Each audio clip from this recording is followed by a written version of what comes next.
ಕಳೆದ ಸುಮಾರು 25 ವರ್ಷಗಳಿಂದ ವೆನ್ಲಾಕ್ ಆಸ್ಪತ್ರೆಯಲ್ಲಿ ಸೇವೆ ಸಲ್ಲಿಸುತ್ತಾ ಇತ್ತೀಚೆಗೆ ಹಿರಿಯ ಶುಶ್ರೂಷಕಿ ಅಧಿಕಾರಿಯಾಗಿ ನಿವೃತ್ತಿ ಹೊಂದಿದ ಶ್ರೀಮತಿ ಕುಶಲಾ ಪೂಜಾರ್ತಿಯವರನ್ನ ಆಸ್ಪತ್ರೆಯಲ್ಲಿ ಜರುಗಿದ ವಿದಾಯ ಸಮಾರಂಭದಲ್ಲಿ ಅಭಿನಂದನಾ ಪತ್ರ, ಫಲಪುಷ್ಪ ಸ್ಮರಣಿಕೆ ಹಾಗೂ ಹಾರವನ್ನು ಹಾಕಿ ಬೀಳ್ಕೊಡಲಾಯಿತು. ಈ ಸಂದರ್ಭದಲ್ಲಿ ಆಸ್ಪತ್ರೆಯ ವಿವಿಧ ಇಲಾಖೆಯ ಸಿಬ್ಬಂದಿಗಳು ವಿವಿಧ ಉಡುಗೊರೆಗಳನ್ನು ನೀಡುವ ಮೂಲಕ ತಮ್ಮ ಪ್ರೀತಿ ಅಭಿಮಾನವನ್ನ ವ್ಯಕ್ತಪಡಿಸಿದರು.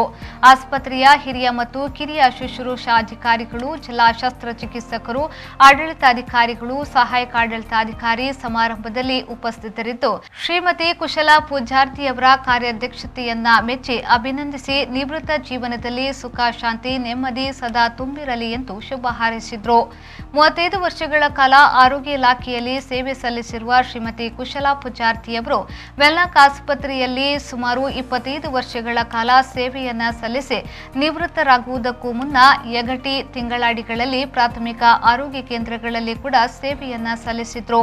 ತಮ್ಮ ಕಠಿಣ ಪರಿಶ್ರಮ, ಪ್ರಾಮಾಣಿಕ ದುಡಿತ ಹಾಗೂ ಇವರ ಸೇವಾ ಮನೋಭಾವವನ್ನು ಗುರುತಿಸಿ ಇವರಿಗೆ 2020ರಲ್ಲಿ national Florence Nightingale nurses award ಅನ್ನು ಬೆಂಗಳೂರಿನಲ್ಲಿ ಗೌರವಿಸಲಾಗಿತ್ತು. ಇನ್ನು ಇವರ ಪತಿ ಪೊಲೀಸ್ ಇಲಾಖೆಯಲ್ಲಿ ಸೇವೆ ಸಲ್ಲಿಸಿ ನಿವೃತ್ತರಾಗಿದ್ದಾರೆ. ಇಬ್ಬರು ಹೆಣ್ಣು ಮಕ್ಕಳಿಗೆ ಮದುವೆಯಾಗಿ ನೆಮ್ಮದಿಯ ಜೀವನವನ್ನ ಸಾಗಿಸುತ್ತಿದ್ದಾರೆ.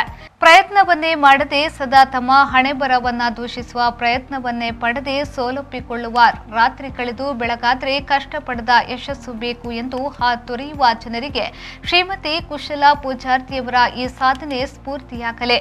ಕುಶಲಾ ಪೂಜಾರ್ತಿಯವರ ನಿವೃತ್ತ ಜೀವನ ಸದಾ ಸುಖಮಯವಾಗಿರಲಿ ಎಂದು ಹಾರೈಸೋಣ.